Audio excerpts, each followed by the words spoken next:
네, 안녕하세요. 월세부자TV의 성원숙입니다. 안녕하세요. 임병택입니다. 네, 반갑습니다. 반갑습니다. 네. 이번에는 그 30대 월급쟁이 억대 연봉 만들다 이 주제를 얘기하려고 하는데요. 네. 솔직히 30대 억대 가능한 보통 너무 얘기만 해도 제 30대를 돌아보면 20대 생각할 때 30대가 되면 10년 정도 근무한 거니까 뭔가 이루었을 거라 생각했거든요. 사실 사회생활 20년 했지만 억대 연봉 쉽지 않더라고요. 쉽지 않죠. 네. 쉽지 않죠. 직장인 다니신 분이었는데 이분은 저랑 이제 예고편에서 말씀드렸지만 경매학원 같이 공부했던 친구였어요. 그래서 그 경기도 일부 지역에 아파트를 이제 이렇게 갭 투자를 해놓고 거기서 어느 정도 이제 지가 상승이나 이런 것들을 좀 지켜보고 있었던 상황이었고요.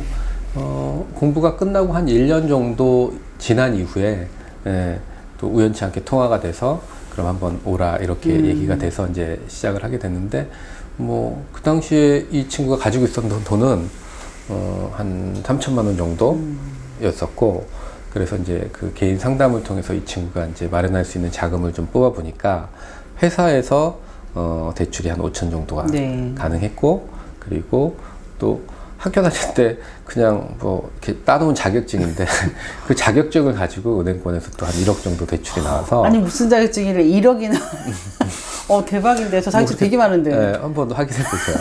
네, 전문 자격증이 있어서 한 1억 8천 정도의 투자 금액을 만들어서 이제 투자를 했던. 솔직히 3천만 원 정도는 이해했는데 1억 5천이 그렇게 나오는데 그러니까 본인도 이제 깜짝 놀랐던 거죠. 대단한 그래서 거예요? 나중에 이제 따져 보니까 그 3천만 원도 전세자금 대출을 올려주면서 이제 받았던 그 자금으로 뽑아서 실질적으로 본인이 들어간 돈은 정말 얼마 안 됐던 것 같아요. 네, 그 본인도 굉장히 만족해하고 그 친구 이제 요즘 보면 이제 자기 월급 플러스 월세가 나오니까 뭐 월세도 많이 받고 월급도 기본 받던 거 있으니까 연봉이 뭐 훅 그냥 1억이 넘어가더라고요.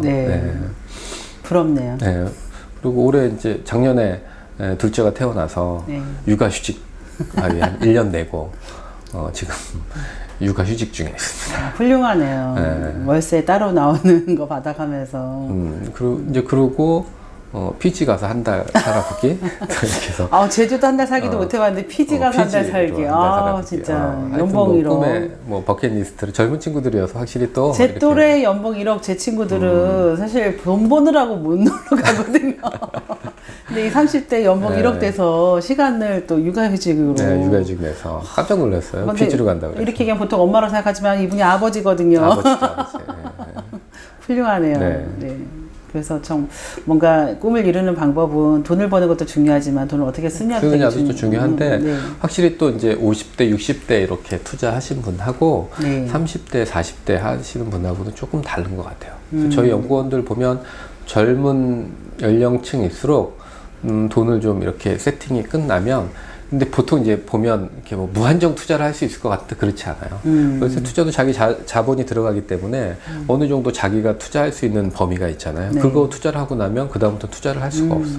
그렇다고 그 다음에 뭐 계속 뭐 어디서 빚을 내서 투자할 수 있는 상황은 아니잖아요. 그러면 보통은 쉬게 되거든요. 그래서 투자를 보통 이렇게 쫙 자기 그 범위에 맞춰서 이렇게 투자를 하시는 분들 그리고 그분들 삶 연구 활동들 통해서 공부하거나 이런 활동들 하는 거 이렇게 보면 여행들 되게 많이 다니세요. 해외여행 1년에 한 번 내지 2번 이렇게 가시고 국내 여행도 이제 많이 다니고 연구원들끼리도 이렇게 지금 뭐 여행들 워낙 또 많이 가고 있잖아요. 저희는 그래서 저도 투자 모임이라기보단 거의 여행 모임에 가까운. 아니 이제 그러면서 정보도 공유하고 뭐 이런 마인드라든지 이렇게 교류를 하고 있는 거죠. 그렇죠. 그래서 뭔가 삶의 변화가 그 부동산에 그냥 투자로서 끝나는 것이 아니라 생활의 변화와 삶의 어떤 바람 시각이 바뀌는 것 같아요. 시각이 바뀌죠. 시각이 바뀌죠. 그래서 행복한 삶에 대한 추구를 할 때 우리가 행복한 부자가 되는 방법은 돈만 버는 것이 아니라 돈도 벌어야 되고 시간을 또 어떻게 쓰냐도 또 중요하죠. 이분이 아주 좋은 모습을 또 고민이 없는 거는 아니었어요. 이 친구가 이렇게 이제 세팅을 해놓고 이제 막 회사 생활 하기 싫죠. 그게 제일 문제죠. 월급만큼의 이제 월세가 쌓이게 되면 남자들 또는 여기서 이제 하신 분 남편분들이 다들 이제 회사를 그만두고 싶다 이런 또 고충들로 저한테 상담이 옵니다. 절대 제가 못하게 하죠. 회사 열심히 다녀라. 그동안 회사를 위해서 열심히 직장 생활을 했는데 이제부터는 그 회사에 다니면서 나의 그런 신용을 회사가 또 인정을 해주는 거기 때문에 그것을 활용을 해서 금융권에서 대출도 받을 수 있는 거고 또 월급 받는 걸로 세금 낸 또 자료가 있기 때문에 결국은 나라에 세금 많이 낸 게 나라에서 인정해주는 나의 신용도이거든요. 이제 네. 그런 거를 좀 활용을 하라라고 얘기를 하는 거고 예를 들어서 1억 투자해서 월세 100만 원 뭐 이자 내고 100만 원 받는다 그러면 월급 500만 원 받는 사람은 가치를 따져보면 거의 한 5억 정도 돼야 그렇죠. 1억 정도, 100만 원 정도, 1억 네. 투자해서 100만 원 정도를 받을까 말까 하거든요. 그럼 월급을 500만 원 받는다 그러면 이분이 지금 회사의 가치가 수익형 부동산으로 따졌을 때는 뭐 25억 이상 가치를 하는 거거든요. 그렇죠. 그렇기 때문에 엄청난 아니 그것도 거죠. 이거를 순수익 500만 원으로 따진다고 그러면 또 50억 원의 가치가 있는 거죠. 물건으로 따지면. 그리고 이자 내고 나한테 500만 원 순수익으로 네. 따진다는 거니까. 그러니까 보통 100만 원당 뭐 한 10억 정도의 가치라고 보시면 될 것 같아요. 그래서 연봉을 내가 뭐 월급 1000만 원 받는다 그러면 네. 100억의 가치가 있는 회사인 거야 이게. 저 어깨에 힘주고 좀 다녀야 돼. 중소기업. 네, 그렇게 생각하니까. 그렇게 생각을 하셔야 되는 거예요. 그래서 이게 그냥 내가 뭐 지겹다, 회사 그만두고 싶다 이제 이렇게 감정적으로는 그럴 수 있지만 회사가 주는 가치, 네. 회사에서 벌어서 내가 세금 낸 것, 또 회사가 주는 가치 이런 걸 따져보고 내가 수익형으로 투자해서 받는 돈이 월세랑 비교했을 때 가치를 따져보면 회사에서 그런 시달림은 웃으면서 그래 나는 또 언젠가 또 20여일이 되면 월세를 받는구나. 이거 갖고 버텨야 되는 힘이 돼야 되는 거죠. 월급 외에 월세가 또 들어오니까. 또 들어오니까. 그 정도, 우리 부장님은 월세 안 받으니까 내가 참, 나는 월세 받는 사람이니까. 이렇게 하면서 버틸 수 있는 힘을 좀 꾸려나가야죠. 그렇군요. 저 볼 때마다 이분이 자꾸 회사 그만두고 싶다 그러죠. 우리가 엄청 말리고 있는 지금 그분이군요. 뭐 계속 말리고 있습니다. 계속 말리고 있습니다. 근데 저라도 사실 다니고 싶지 않을 것 같아요. 월급만큼 월세가 나온다? 그럼 어느 정도 안정감 있게 수익이 보장된다는 느낌이 들잖아요. 사람이 살아가다 보면 이렇게 좀 흔들릴 때가 있거든요. 네. 근데 그때 이제 마음을 좀 잘 다스려야 되는데 그게 좀 쉽지가 않죠. 뭔가 회사가 나의 노후 준비의 마지막 보루라고 생각을 했던 게 깨지기 시작을 하거든요. 그리고 네네. 지금은 또 뭐 회사가 평생 직장 이런 맞아요. 개념이 없고 본인들이 준비를 해야 되는 시점이기 때문에 이제 그런 힘든 삶이 좀 시작이 되면 자꾸 이제 다른 생각들을 하는데 이제 그 친구한테 제가 조언을 어떻게 하냐면 회사를 그만두고 싶으면 뭔가 새로운 창업 준비를 하고 싶다라고 얘기를 하는데 준비를 해라 그러면 지금부터라도 네네. 2년, 3년 정도 본인이 창업에 대해서 아이템을 찾아보고 또 무엇을 할 건지를 한번 고민을 해서 여러 군데 좀 이렇게 정보를 좀 다양하게 습득을 하고 그거를 가지고 준비해서 한 2, 3년 후에 창업을 하는 걸로 한번 계획을 좀 잡아봐라. 그러다 보면 마음도 좀 수그러지고 좀 달라질 수 있다. 그리고 또 그렇게 시장 조사를 하다가 정말 좋은 아이템이 있어서 본인이 창업을 할 수도 있는 상황이니까 네. 뭐 그거는 그때 이후에 이제 문제인 거고요. 그리고 두 번째 제일 중요한 거는 돈 갖고 창업하지 말라고 저는 이야기를 해요. 네네. 한국 사회에서는 한 번 실패를 하면 다시 일어서기가 너무 힘들어요. 맞아요. 그래서 내가 뭐 종잣돈 1억, 2억을 갖고 어떤 창업을 해서 삶을 안정적으로 간다? 성공할 확률보다 실패할 확률이 너무 높고 네. 그리고 지금 쌓아놓은 그 상황이 이것으로 인해서 다 흔들릴 수가 있어요. 그래서 자기한테 투자를 해서 그 본인이 가지고 있는 어떤 열정, 재능 이런 거 가지고 창업을 할 수 있는 것을 좀 만들어 보라고 그렇게 조언을 하고 있어요.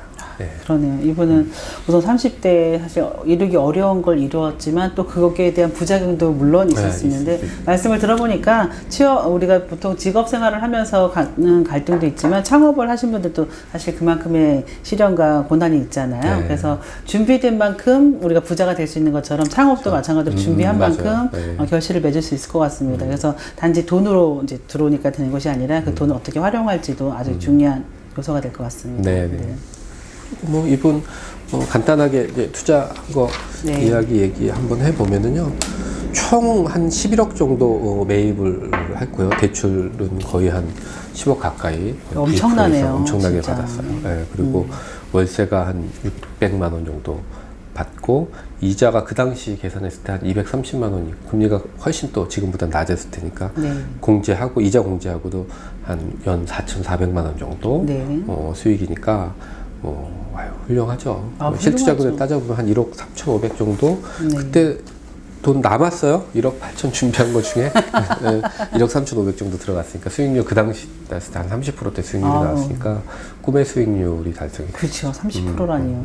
이건 우리 IMF 때 말고는 못 본 것 같은데 저는. 하여튼 잘 하고 이분도 어떻게 뭐 잘 타이밍이 뭐 물건을 찾으면 물건이 막 그때 바로 또 섭외가 되고 네. 그래서 잘 하시는 경우입니다. 그래서 뭐 이런 분들이 좀 늘어날수록 그 30대, 40대 젊은 가장들이 좀 어깨에 힘 좀 피고 조금 사회생활이 힘들기는 하지만 버텨낼 수 있는 원동력이 아닌가 네, 그렇게 맞아요. 생각을 하고 있어요. 직업이 과거에는 한 직장에 가서 평생 정년에 가는 게 일반적이었잖아요. 저희 네. 부모님 세대에는. 근데 지금의 시대는 그렇지 않다 보니까 지금의 현업 외에 다른 일을 준비하는 것도 사실 방법이긴 한데 네. 월세가 그 중에 하나의 든든한 버팀목이 되죠. 될 것 같습니다. 네, 그렇죠. 네.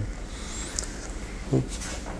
그러면 이분의 얘기는 뭐 특별하게 더할 건 다음에는 없으니까. 이런 분들 모셔다 인터뷰를 좀 한번 하는 것도 재미있을 그러니까 것 같아요. 직접 직접 들으면 얘기를 들어보면 훨씬, 뭐 제 얘기보다도 네. 또 그 당시 본인들이 느꼈던 감정들 네. 또 투자를 했을 때 그런 심정 어떤 네. 심정으로 또 투자를 했는지 이런 것도 좀 재미있을 것 같아서 네. 그런 것도 좀 한번 준비 좀 해보는 것도 네, 뭐 또 이런 것도 좋지 있어요. 않을까 지난번에도 말씀드렸지만 수익률 30%인데 지금 현재는 뭐 물론 수익률이 떨어졌겠지만 중요한 건 투자를 하고 어떤 소액이라도 선순환이 일어날 수 있는 수익이 남는다는 게 중요한 그렇죠. 것 같습니다. 네, 그러니까 맞아요. 부동산이 매력 있는 건 그런 것 같습니다. 그냥 마이너스 자체는 아니고 물론 수익이 남잖아요. 그러니까 대출 받은 걸 이자를 내고 남는 월세가 있다면 충분히 투자 가치가 있을 것 같습니다. 그렇죠. 네. 네. 그러면 마무리하시죠? 마무리할까요? 네. 네. 어쨌든 30대에 이루은 꿈을 50대, 60대에도 사실 이룰 수 있는 것들이 있으니까 다음 시간에는 40대 워킹맘이 월세 받아서 자녀를 유학 보내는 사연이 있습니다. 네. 뭔가 재미있는 얘기가 있을 것 같은데 네. 다음 시간에 이 얘기를 함께 나눠보도록 하겠습니다. 네. 지금까지 월세보자 TV 성원숙이었습니다. 감사합니다. 임명택이었습니다. 네, 감사합니다.